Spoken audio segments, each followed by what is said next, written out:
Muy buenas tardes a todos. Estamos muy felices por lo que Dios hace, porque su amor es para siempre. Y estamos llegando a la parte final del Sermón del Monte, que es lo que hemos estado estudiando durante todas estas semanas. Y quería preguntarles, ¿alguna vez han andado en carretera? Cuando a veces vas manejando y no tienes muy claro el camino, a veces es bien complicado tomar las salidas correctas. Recuerdo que alguna ocasión fuimos con algunos chicos a un concierto. Cada año acostumbraba, bueno, algún tiempo que fui pastor de jóvenes, bueno, todavía lo soy, pero recuerdo que trabajando con un grupo específico, cada año hicimos como una tradición de ir a un festival, ¿no? Cristiano, un festival de música. Entonces íbamos, la primera vez que fuimos manejando, recuerdo que venía el pastor principal venía manejando, pero él no estaba acostumbrado a seguir el GPS. Y aparte el copiloto venía dormido. Entonces era muy chistoso porque según el copiloto, cuando nos dimos cuenta que se le cayó el celular, es porque venía bien dormidote. Y aparte no, el hermano que venía manejando no era muy dado a obedecer las voces del GPS que le venía diciendo, métete por acá y date vuelta en este lado. Entonces recuerdo que dimos unas vueltotas porque nos perdimos, por no tomar las salidas correctas, por no ir pendiente a escuchar esa voz, pues nos dimos unas perdidas y nos tardamos mucho más en llegar, gastamos más gasolina. Lo más tremendo es que estábamos tomando caminos que estaban cerrados y que todavía no estaban terminados y era muy peligroso porque ya no había luz en esos lugares. Íbamos a un estado eh, que, que no tenía mucha infraestructura y, y pues no había luces, estaba muy solo y bueno, nos daba un poco de miedo. El GPS a veces nos ahorra el tiempo y podemos, si bien nos va, confundirnos, pero nos damos cuenta que hay señales súper extrañas. Una señal ignorada o una señal mal entendida nos puede costar la vida, ¿no? Eh, quería preguntarles, no sé si han visto, y ahí sí me pueden poner la siguiente imagen, las señales más extrañas que luego hay, ¿no? Hay veces que hay muchísimas señales que a veces no sabes qué es. A veces te toca ir a lugares o a otros países y te toca manejar, ¿no? O los llegas a ver en las películas y dices, ¿y esta señal qué significa, no? Recuerdo que cuando hicieron cambios en el reglamento de tránsito de la Ciudad de México, salieron unas nuevas señales, una con una cámara, otra con una línea, ¿no? Entonces todos empezaron a hacer sus interpretaciones, ¿no? Chistosas. De la cámara significa el selfie, ¿no? Selfie manejando, ¿no? Y la otra es el moche que le tienes que dar al policía. Bueno, no, muchos sacaron ahí sus interpretaciones de las señales. Pero quiero preguntarte, en la vida, ¿no? Como tú vas caminando, la Biblia siempre compara nuestra vida con un camino. ¿Cuáles son las señales que están apareciendo? Hay señales que nos indican que vamos mal, que ya no hay más adelante este camino porque es una vía cerrada. Hay señales que nos indican que hay peligro, ¿no? Que puede haber derrumbes, que puede haber animales que se cruzan. Tengo amigos que recuerdo que en la carretera de Acapulco tuvieron un gran accidente porque ahí se cruzaban vacas, ¿no? Una ocasión igual venía manejando de Chilpancingo hacia Iguala por la carretera libre. Un amigo me dijo, vete por ahí porque te vas a ahorrar mucho dinero. Y se me cruzaron los caballos. Hay señalamientos que te dicen que tengas cuidado porque sí se puede cruzar el ganado, pero a veces no hay señalamientos. Hay señalamientos que te dicen que hay tope cerca y si no lo ves, le puedes dar un buen golpe a tu carro y lastimar la suspensión. ¿Qué señales hay en tu vida? ¿Qué advertencias te ha puesto el diseñador del camino para decirte vas por un camino equivocado? O tal vez puedes ver señales que te dicen es difícil, pero es la ruta correcta. Una señal ignorada o mal entendida nos puede costar hasta la vida. Vamos a ver lo que dice la palabra de Dios en el Evangelio de Mateo. ¿Por qué les digo esto? Porque precisamente hablamos de un camino. Capítulo 7, Mateo 7, versículos del 13 al 14. Dice lo siguiente: entren por la puerta estrecha, porque ancha es la puerta y espacioso el camino que lleva a la perdición. Y muchos son los que entran por ella. Pero estrecha es la puerta y angosto el camino que lleva a la vida. Pocos son los que la encuentran. Los seguidores de Jesús no podían repetir la confianza falsa que muchos tenían, porque habían nacido en la nación elegida que era Israel. Ellos eran herederos de toda una historia bíblica de las promesas de Dios, pero muchos de ellos, los primeros receptores de este texto, que eran judíos convertidos al cristianismo, tanto los que escucharon el sermón como después la comunidad de Mateo, muchos de ellos recordaban que ellos eran herederos de la promesa, que habían nacido, habían tenido el privilegio de nacer conociendo al Dios de Israel, escuchando las oraciones, el Shema, aprendiéndose los textos. Pero muchos de ellos cometieron el error de basar su seguridad, su confianza solamente en su raza, o que habían seguido las tradiciones. Pero hay algo bien interesante, hay un desafío que Jesús le hace a sus seguidores. Y tal vez en el siglo XXI sigue teniendo el mismo peso la advertencia que Jesús da. Deja de confiar en la fe cultural y toma en serio tu relación con Dios. Esta fe se va a poner de manifiesto siempre en las decisiones que tomes día tras día. El llamado de Jesús es a seguirle. No es a ser miembro de un club, no es solamente ser de una dinastía. El llamado del discípulo es a darnos cuenta de que seguir a Jesús no es un juego, sino es la diferencia entre la vida y la muerte. Entonces vemos algunos desafíos que Jesús nos plantea cuando nos dice estos dos versículos, cuando dice estas aseveraciones bien importantes. El llamado del discípulo es a identificar las oportunidades. Identificar las oportunidades. Entren por la puerta estrecha. Ahí dice algo bien interesante. Porque ancha es la puerta y espacioso el camino que lleva a la perdición. Pero Él les dice que hay una puerta más delgada. Vimos la semana pasada algunas cosas que Jesús nos dice. Dice que si tocas, se te abrirá. Cuando se abre la puerta es que hay una oportunidad. Te dice, entra por aquí, el mismo que es la puerta. Él, en el Evangelio de Juan, Jesús hace una alusión a que Él es la puerta. Pero aquí en el Sermón de Monte le está diciendo, hay una oportunidad.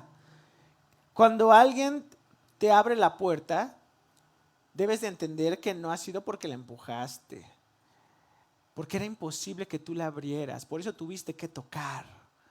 Jesús da una invitación, como cuando alguien te dice, pásale, ¿no? Nunca te ha tocado que a veces vas a ver a alguien o vas a entregar un recado y te dicen, pásale, ¿no?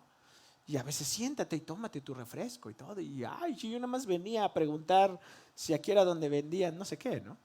La invitación es consciente, pero Él requiere de tu atención, porque para pasar no es nada fácil. Entonces debes de darte que cuando tienes esta oportunidad, no la puedes dejar pasar. Abre tus ojos. ¿Y por qué? Cuando nosotros tenemos que entender o tenemos que identificar esas oportunidades, no tienes que ir como el copiloto que les conté hace un momento, de ir dormido.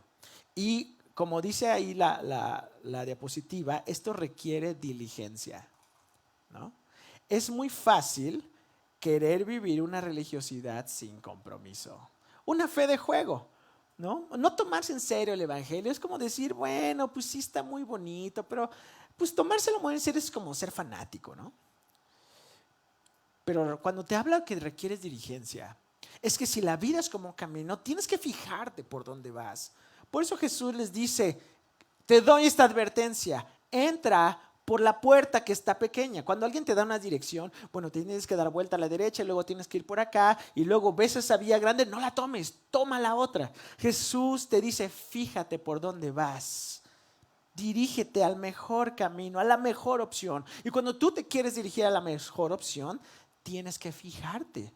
Se requiere tu inteligencia. El Señor quiere que tú pongas de las capacidades que te dio, tus talentos, tus mayores habilidades para seguir este camino. El camino del discipulado, el camino de ir al lado con Jesús para ser más como Él. No puedes estar adormecido, no puedes solamente dejarte llevar por la inercia.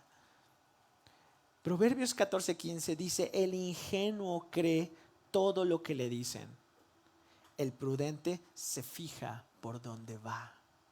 Jesús te está diciendo en este momento, en esta vida, tienes que poner diligencia y tienes que saber por dónde vas, porque hay caminos que son engañosos. Para identificar el camino engañoso es que tienes que tener tus sentidos bien alerta. En este caso, tu sensibilidad espiritual. Tienes que discernir hacia dónde te están llevando tus decisiones y tienes que ser inteligente para saber y discernir qué decisión y qué cosas que tomas en la vida no son de bendición para ti, ni para tu salud espiritual, ni para bendición del reino, ni para bendición del mundo. Por eso requiere diligencia de nosotros. No podemos seguir adormecidos, no podemos ser creyentes que vivamos de la borregada, en lo que se enseña. No podemos ser personas que seamos, como dice aquí, ingenuos, que creen todo lo que dicen. Tenemos que discernir. El prudente se fija por dónde va. Esto también, el ser personas que sepamos aprovechar las oportunidades, requiere resistencia también. Y hablo de resistencia en los dos sentidos, de aguantar, pero también de no dejarte dominar. Jerusalén era una ciudad amurallada, ¿no? Muchas veces fue sitiada y a veces pasaron años para que la pudieran conquistar, porque tenía sus murallas y eso servía para que se resguardaran de los enemigos. Aún hoy en día, ¿no? Esa ciudad tiene todo tipo de puertas. Había puertas donde solo cabe el ganado y alguien pequeño. Entonces el ganado pequeño puede pasar por esas puertas y solo una persona, no pueden pasar, como decimos aquí en México, en bola. Hay otras puertas donde solamente puede entrar de uno a uno. A veces son centros de control donde nada más puede pasar una persona. ¿No has visto que hay portones, pero que también ese portón tiene una puerta chiquita? ¿No? Eso es muy interesante, porque los portones, cuando son abiertos de par en par, la multitud avanza. Y recuerden que Jerusalén era una ciudad muy transitada, y más en los días festivos como la Pascua, la fiesta de Pentecostés, venía gente de todos lados, o el Hanukkah, ¿no? Venía gente de todos lados y algunos decían, como Flavio Josefo, que probablemente hasta 2 millones de personas podrían estar allí en la fiesta. O sea, era una locura, ¿no? ¿Alguna vez te has subido al metro cuando está muy lleno? Bueno, en mis aventuras de cuando era adolescente, recuerdo que yo no había ido a la región más norte de la ciudad. Recuerdo que iba a un congreso de adolescentes, de las veces que yo iba solo, que no iba con mis papás, ¿no? Entonces recuerdo que me quedé de ver con otros jóvenes en el metro, no sé, me parece, no sé si era Indios Verdes, porque de ahí íbamos a ir a Ecatepec. Yo nunca había ido a Ecatepec, entonces íbamos a ir por esa vía. Entonces recuerdo que cuando nos quedamos de ver ahí, había tanta gente en el metro. Recuerdo que cuando entré, yo no pisaba ni el suelo y ya me habían metido al metro. Y yo así me mantuve, yo creo que estaba pisando a alguien, pero estaba impresionantemente lleno. De tal forma que la gente me sacó en Tlatelolco. o en Potrero, no me acuerdo en cuál me sacó, y ya no me pude meter, pero me llevaban sin que mi voluntad operara, porque estaba tan lleno que la misma gente me sacó. La multitud ejerce mucha presión. Después de esa experiencia, cuando me subo al metro, tengo que acomodarme, agarrarme del tubo, ¿no? Estar pendiente. Cuando debo de bajar, la palabra mágica siempre es con permiso, y gracias a Dios la gente te abre el paso. Cuando te quieres salir a puros golpes, bueno, termina muy mal en el metro. Pero quiero decirte algo. Tuve que aferrarme a lo que estaba sólido para no irme con toda la gente. Ahora la gente te dice, bajas en la siguiente. O le puedes decir, me da permiso. ¿Por qué te digo estos ejemplos? ¿Y por qué hablamos de las puertas grandes? La gran multitud, dice Jesús, va camino a la perdición. Es una triste realidad. No quisiéramos que fuera verdad, pero dice el Evangelio de Juan, la luz vino al mundo, pero la gente amó más las tinieblas que la luz. Es una realidad que muchas personas no quieren despertar. No les conviene despertar. Y es más fácil ir con la corriente. Por eso Jesús te desafía a ser resistente y te dice aquí, no vayas en la puerta ancha, porque todos entran ahí. Todos van caminando. A veces es engañoso el destino que tienen, pero van porque desean alcanzar las ilusiones engañosas que el pecado nos ofrece. Porque de alguna manera, si el pecado no fuera atractivo a los sentidos, nadie querría hacerlo. Pero lo es. Jesús te desafía a despertar, a resistirte a ir con la inercia. Cuando dice que el camino es angosto, habla lo contrario. El término griego que dice de este camino hace eco a una idea del Antiguo Testamento que nos habla de disminuirte. También en otras maneras se traduce en otras partes del Nuevo Testamento como persecución, como padecer, thlibó. Se utiliza, por ejemplo, en 2 de Corintios 4:8, dice, por todos lados nos presionan las dificultades, pero no nos aplastan. Estamos perplejos, pero no caemos en la desesperación. O sea, Pablo está utilizando esta misma palabra cuando habla del camino angosto, porque eso de estar disminuido, de ser el camino difícil, en el Nuevo Testamento también esa misma palabra se utiliza para la persecución y las dificultades. Perdón, las dificultades. Entonces, el estilo de vida de aquellos que siguen el Evangelio, de aquellos que han creído en el Señor, no va a ser fácil. Estamos angustiados, pero no caemos en la desesperación. Otros lo traducen no como angosto, sino como difícil. ¿No? En la Nueva Traducción Viviente dice el camino difícil. Porque esa es la idea que Jesús da. ¿Qué mundo es este en el que vivimos? Que por vivir el Evangelio, hablar de la justicia, perdonar al enemigo, darle la espalda a la presunción al Dios del dinero, te persigan y te hagan difícil sobrevivir. ¿Qué pasa con nuestros hermanos en China y en muchos otros lugares del mundo? Solo por creer en Jesús son considerados una amenaza, como dijera Hugo Chávez, para el imperio, sea cual sea el imperio.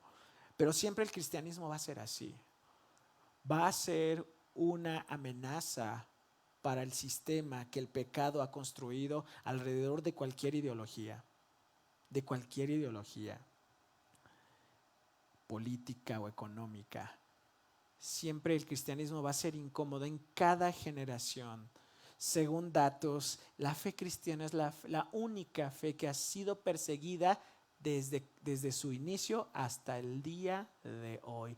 No ha habido momento en la historia de la humanidad donde el cristianismo haya dejado de ser perseguido. Y como lo platicamos en predicaciones pasadas acerca de las advertencias que Jesús daba a sus seguidores de que iban a ser bienaventurados cuando los persigan, Jesús vuelve a retomar esto y les dice, es bien fácil querer vivir como todos los demás, Por eso tú eres llamado a vivir contra la corriente. Por eso le señalamos toda esta serie de explicaciones que el evangelio es una vida contra la corriente.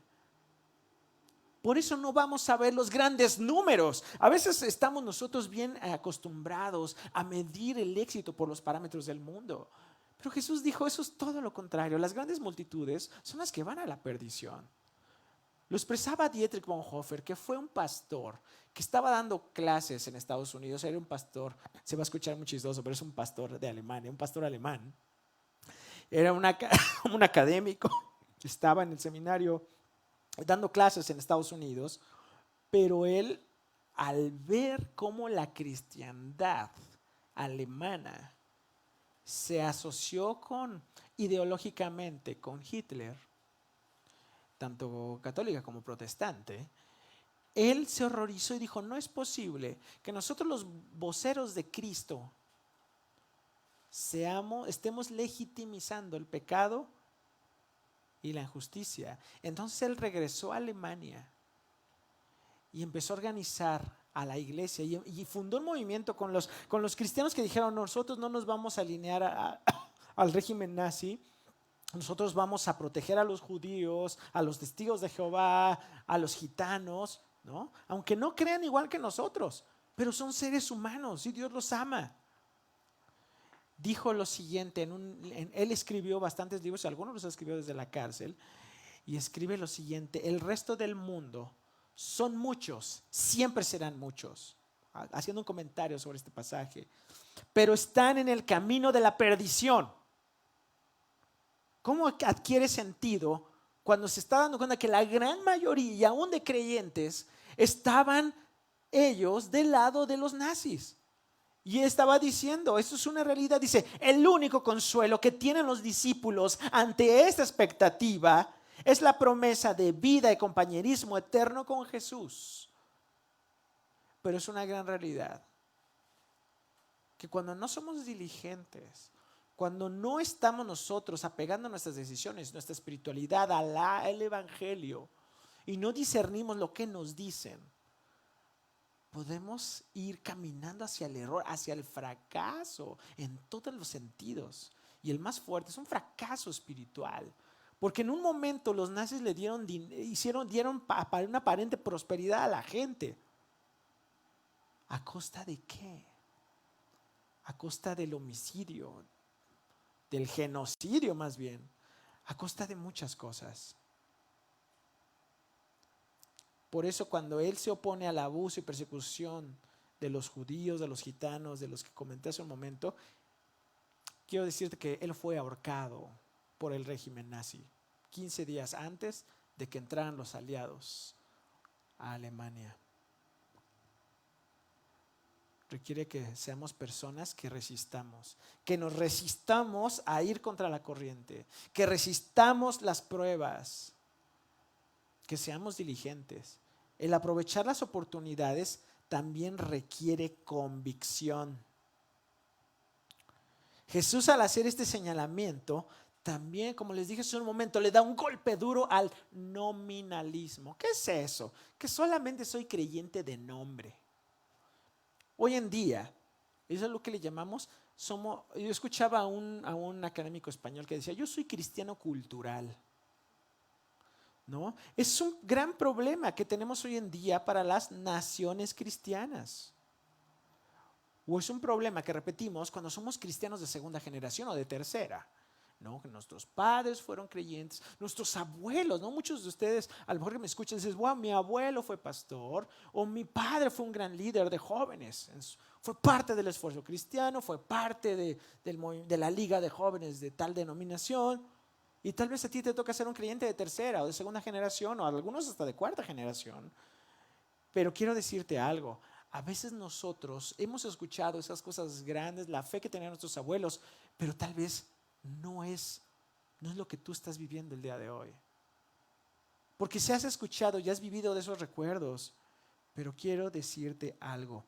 Jesús le dice lo mismo a todos estos que habían sido judíos, que escuchaban las historias de Abraham, de Jacob, de Isaac, pero que no habían tomado una decisión. Si bien es cierto que hay promesas para los hijos de los creyentes, todos aquellos que somos hijos del pacto, hemos sido bendecidos por la fe de nuestros padres y eso es una realidad y eso también es algo bíblico. También es bíblico que tenemos que responder voluntariamente al llamado de Dios. Porque aún nosotros que hemos recibido eso por ser de una tercera o segunda generación, la hemos tenido en un sentido más fácil. El gran problema es que el corazón humano es necio y no quiere escuchar. Dietrich Bonhoeffer llama a algo la gracia barata. La gracia barata la tiene como un enemigo mortal de la iglesia. Porque como ya ha sido pagado ese alto costo, la fe cristiana solo se vuelve como aceptar intelectualmente ciertas ideas. Oh, sí, soy salvo por la fe. Ajá, sí, no soy idólatra y creo en la justificación por la fe. Pues sí, eso es verdad, ¿no? Intelectualmente estamos de acuerdo con los postulados tal vez de la Reforma o de que Jesús es el Señor. Sí, lo he escuchado, de aceptar a Cristo en mi corazón. Ajá, ya repetí unas palabras que me dijeron. Pero ¿sabes algo? Si yo nada más acepté intelectualmente ciertas ideas, pero sigo viviendo de acuerdo a los estándares éticos y morales de este mundo en todas las áreas de mi vida, donde solamente significa que solamente me estoy justificando a mí mismo. Estoy evitando la justificación que se le da al pecador arrepentido, porque no me estoy arrepintiendo de nada, porque a veces no me considero ni pecador. El estar pensando así es querer gracia sin seguir de cerca a Jesús. Gracia sin querer la cruz, sin el Jesús resucitado, dice Dietrich Bonhoeffer. Pero precisamente los términos ancho y espacioso no solamente tienen un sentido de, pues sí, de dimensión, sino también nos da la idea de holgura y comodidad. Es el camino donde no tengo obstáculos. Este espacioso camino es de fácil acceso y puede transitarse de manera confortable y tranquila. Y eso es lo que queremos todos. Llegamos a ser engañados con el evangelio de la comodidad. Todo lo veo como un espectáculo que me tienen que decir a mí, tienen que cantar las canciones que me gustan. Tienen que predicar no aburrido como Baruch, tienen que hacerlo con muchos chistes, con muchas cosas que no me confronten ni me hagan sentir mal. Mejor que me hagan sentir como un campeón, como un ganador que se merece el dinero, ¿no? El evangelio de la comodidad así es. Que no me hagan que yo sirva a Dios. Por eso ahí están los hermanos, que ellos trabajen. Algunos dicen que para eso se les paga, ¿no? ¿No? O algunos nada más que ciertas personas son los únicos que pueden trabajar y pues yo soy beneficiario de eso. Pero sabes, a lo Jesús les dice que cuando estamos engañados con el evangelio, las noticias de la comodidad, el destino es la destrucción. Porque no hay arrepentimiento, porque te estás engañando a ti mismo. La gracia de alto costo nos impulsa a buscar a Cristo, a ir al arrepentimiento una y otra vez. Es una gracia costosa porque nos cuesta la vida. El que quiera seguirme, tome su cruz cada día, niéguese a sí mismo y sígame. Por eso el desafío para identificar esas oportunidades es que sabemos que esa gracia no se nos fue dada. El gran problema es de que a veces no respondemos con arrepentimiento. Solamente aceptamos ideas y decimos están muy bonitas, pero no hay esa actitud renovada del corazón. Jesús nos dice también aquí un llamado interesante, y ese llamado es a discernir dónde estoy. ¿Dónde estoy? Porque dice aquí, pero estrecha es la puerta, vuelve a repetir la misma idea, angosto el camino que lleva a la vida. Y todos dicen, yo estoy en ese. Pero dice, y pocos son los que la encuentran. Es fácil ser llevado por la inercia que todos traen. La corriente se lleva a muchos aún sin darse cuenta. Podemos ver a otros que se han quedado en el camino. Vemos a muchos que son engañados, cómo han arruinado sus vidas. Es muy triste cuando tienes a gente que amas y que estás viendo cómo su vida se está yendo al precipicio delante de tus ojos. Y el gran problema no es de que tú no puedas hacer nada, les adviertes, pero tú no puedes vivir la vida de ellos, ni tomar las decisiones por ellos. Eso es dolorosísimo. Hemos visto que muchos han arruinado sus vidas y sus ministerios. Pero Jesús no está solamente señalando véanlos a esos paganos, los que lo estaban escuchando, que eran sus propios discípulos. A ti y a mí, en el siglo XXI, nos sigue confrontando para que tú te des cuenta de cuál es tu situación. Utiliza estas comparaciones y estas imágenes para decirte, y bueno, estas son las dos opciones que tienes. ¿Dónde estás tú parado? Había momentos en la historia de Israel donde estas ideas se repiten también. Jesús siempre retoma, ¿no?, cosas que son conocidas para sus primeros oyentes, porque esto formaba parte de su historia, ¿no? Hay momentos decisivos en la vida del pueblo de Dios donde tiene que ser confrontado, y creo que en estos momentos que vivimos una de las peores crisis de nuestra generación, no podemos solamente estar como necios, no aprendiendo ninguna lección, sino que Dios anhela que tomes una decisión. Por ejemplo, en este caso le pasó a Moisés. En Deuteronomio 30, del 15 al 18, los llama a renovar el pacto. Y vean lo que dice. Les dice, te va a sonar parecido a lo que dice Jesús.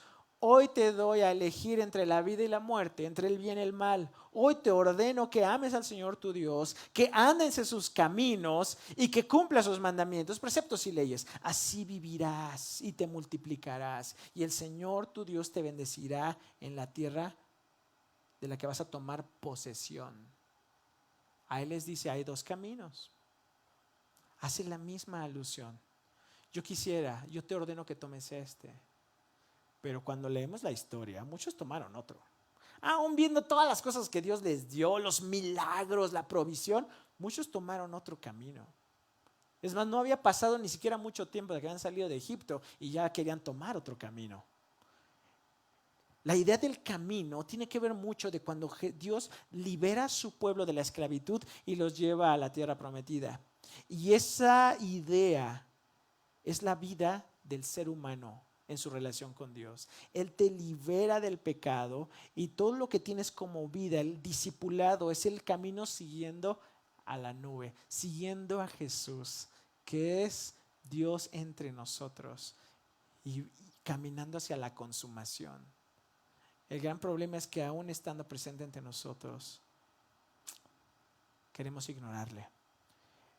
La segunda idea que se retoma del Antiguo Testamento, aunque hay muchísimas, es cuando Jeremías está predicando antes de que Jerusalén sea tomada por los babilonios. Y él les llama al arrepentimiento y les dice, no escuchen a los falsos profetas. Jeremías 21:8, vean lo que dice. Y a este pueblo adviértele, así dice el Señor, pongo delante de ustedes el camino de la vida y el camino de la muerte. Muchos no quisieron oír a Jeremías. Lo aventaron a un pozo lleno de lodo. Le decían, no queremos oírte. Le rompían sus profecías y le decían, mira lo que hacemos con lo que dices. Es fuerte. ¿Qué vas a hacer tú? Cuando Jesús nos dice nos dice esta confrontación, precisamente te dice, mira dónde estás parado. Mira a tu alrededor. ¿Estás yendo por el camino angosto? ¿Estás yendo hacia la destrucción? ¿Estás caminando conmigo? Jesús precisamente, Él es la puerta. Y el camino del discipulado se extiende a lo largo de nuestra vida, como le dije hace un momento. Todos vamos a comparecer ante el tribunal de Cristo. La vida es eso. es un camino al encuentro con Dios. Más bien, el camino que estás tomando, ¿en qué condición te va a llevar a ese encuentro? ¿En dónde estás situado tú? Para ir terminando, quiero decirte lo siguiente. Después de escuchar la enseñanza del Sermón del Monte, podemos pensar que está muy difícil ser cristiano. Pero precisamente es la antítesis de lo que el mundo engañosamente ofrece. Proverbios 14:12 dice: hay caminos que al hombre le parecen rectos, que al ser humano le parecen rectos, pero que acaban por ser caminos de muerte. A veces nuestra vida va a ser confrontada con los valores de esta generación. Y lo estamos viendo. Y lo estamos viendo. Lo increíble es que la gracia de Dios es lo que te va a brindar la oportunidad para ser fuerte, para poder discernir y decidir con sabiduría. Te da la oportunidad para optar por un mejor camino. En tus propias fuerzas sería imposible.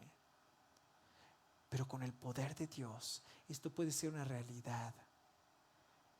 Tenemos la dirección de su palabra, nos ha provisto de su palabra. Tenemos la guianza del Espíritu Santo. Somos desafiados a escuchar la voz del Espíritu Santo en este camino, como cuando vas guiado por el GPS. En lugar de escuchar, date vuelta a la izquierda, puedes escuchar la voz del Espíritu, que es más hermosa, que es más convincente.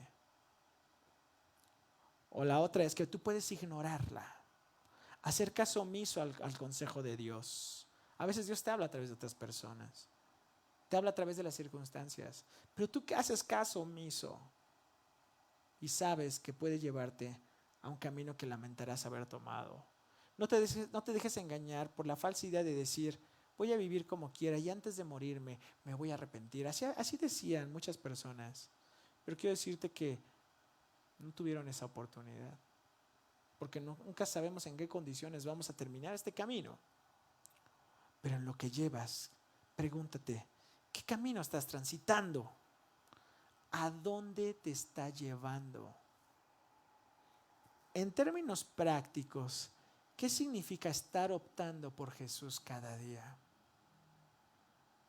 Él es el camino, Él es la puerta y Él la ha abierto para ti. Quiero invitarte a que oremos. Padre Santo, gracias por la oportunidad que nos das de estar juntos, leyendo tu palabra. Gracias por las advertencias que nos das en esta vida, en este camino. Perdónanos porque a veces hemos ignorado esas advertencias, esas señales, y nos hemos desviado. Y vamos a favor de la corriente. Pero hoy que recordamos tu palabra, queremos rogarte que abras nuestros ojos de nuevo, que nos des el empuje, la diligencia, la fuerza para resistir, la capacidad de identificar tu voz en medio de tantas voces que hay queriéndonos dar dirección. Ayúdanos a ser sensibles a tu palabra y permítenos tomar el desafío del discípulo cada día para darte honra y gloria a tu nombre, en el cual oramos. Amén. Que Dios les bendiga mucho y quiero invitarles a que puedan anotar allá abajo. Interactúa porque eso ayuda. ¿Qué reflexiones te llevas del día de hoy? ¿Cómo podemos ayudar a otras personas a saber hacia dónde están yendo? ¿Qué señales en el camino Dios nos ha puesto que hemos ignorado? ¿Con qué te quedas de este? ¿Qué te dijo el Señor? Anótalo si quieres en los comentarios o en el grupo de WhatsApp. Y bueno, los invitamos a que se conecten en la semana en el estudio que estamos llevando los miércoles a través de Zoom. Y bueno, seguir intercediendo por nuestro país, intercediendo por todo esto y porque Dios abra el corazón de nuestros hermanos en todo el mundo. Muchas gracias.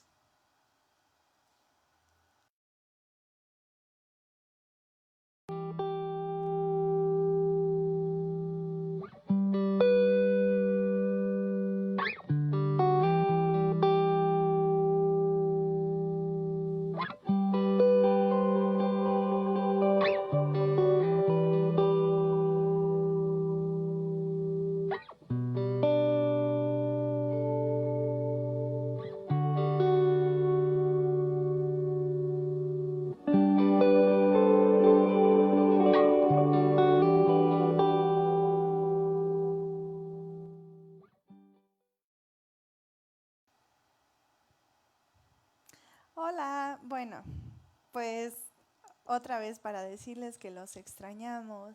Muchas gracias por conectarse y la verdad es que quisiéramos volver a reunirnos en persona, pero al parecer tenemos que quedarnos en casa un poco más y surgen ciertas dudas a veces entre la gente cristiana, ¿no? O sea, si debemos de guardarnos por prudencia o si debemos tener fe y desafiar cualquier virus porque Dios es más poderoso. Y bueno, es muy complicado este tema. La verdad es que sí, Dios es más poderoso y Dios puede sanarnos de lo que sea y cubrirnos de lo que sea. Sin embargo, pues yo creo que todos aquí desinfectamos el cilantro y las fresas por los cisticercos o las amibas. Y todos aquí tenemos vacunas y si estás en un barrio macabro no sales a la 1 de la mañana y te pones a contar dinero en la calle y un montón de cosas, ¿no? Entonces, sí, Dios es más fuerte, Dios es más poderoso que el COVID, por supuesto, pero también nosotros tenemos que ser prudentes, también nosotros tenemos que hacer lo que a nosotros nos toca. Y cuando nosotros ya no podemos hacer más, Él emplea un milagro. Entonces, es muy complicado todo este tema de quienes tienen fe y quienes no tienen bola de incrédulos, ¿no? Es muy complicado para nosotros. Sin embargo, creemos que la iglesia hoy no está cerrada. La iglesia simplemente está en casa haciendo otro tipo de actividad hoy. El hecho de que no podamos venir a la iglesia los domingos no significa que estemos en una condición peor o enfriándonos. ¿Por qué? Porque nuestra relación con Dios no depende para nada de un local ni del resto de las personas. Si tú, amado amigo, de verdad sientes que ya no quieres creer en nada, me da mucha pena, pero lo que a ti te haría falta es, en la semana, tomar agua de vida eterna, conectarte con Dios, subir a tu azotea, mirar las estrellas o las nubes, que es más frecuente aquí en la ciudad, mirar el cielo y hablar con Él, adorarlo en tu casa, bailar en tu casa, doblar tus rodillas en tu casa. Entonces, no hay pretexto para enfriarnos, no hay pretexto para que este tiempo pudiera ser peor. Al contrario, yo creo que Dios está haciendo cosas súper increíbles con cada uno de nosotros cuando realmente lo buscamos, cuando realmente, como decía la predicación, cuando escogemos el camino, no el cómodo, sino el camino que requiere persistencia. Y yo he visto la mano de Dios en toda esta época, en la vida de nosotros y en la vida de muchos amigos. Y yo creo que tú puedes ver la mano de Dios en tu vida cuando realmente pones a Dios en primer lugar. Así que si esto se extiende a septiembre, octubre, noviembre o hasta el fin del mundo, eso no debe menguar en nuestra fe. Nuestra fe no está anclada a una reunión de domingo. Nuestra fe está anclada a Dios. Muchas veces cuando teníamos las reuniones de domingo, la gente faltaba por ir al súper o llegaba tarde por... Ya ni digo para que no sientan que es por ustedes. Pero es decir, no, uno tiene que poner prioridades en su vida. El día del Señor es el día del Señor. Con iglesia o sin iglesia, hablando del local físico, con iglesia o sin iglesia, tú puedes dedicarlo a Dios o no dedicarlo a Dios. Hoy en día tú estás en tu casa y puedes dedicar este día al Señor. Y puedes dedicar toda tu vida al Señor. Y puedes ir por todo el mundo y predicar el Evangelio. ¿Cómo? Sin salir de casa, por medio de redes o por medio de cualquier cosa que Dios haya puesto en tu mano. Así que no caiga nuestro ánimo, no caiga nuestra fe. Vamos para adelante. No sé cuántos meses más nos falten para vernos en persona, pero sí sé que el que nos une y el fuego que arde en nuestro corazón es el Espíritu Santo y que ese ni una sola vez nos ha faltado. Los amamos, los extrañamos, pero sabemos que este tiempo es un tiempo dictado por Dios para muchas cosas que no alcanzamos a entender, pero que sabemos que todo obra para bien. Que Dios los bendiga.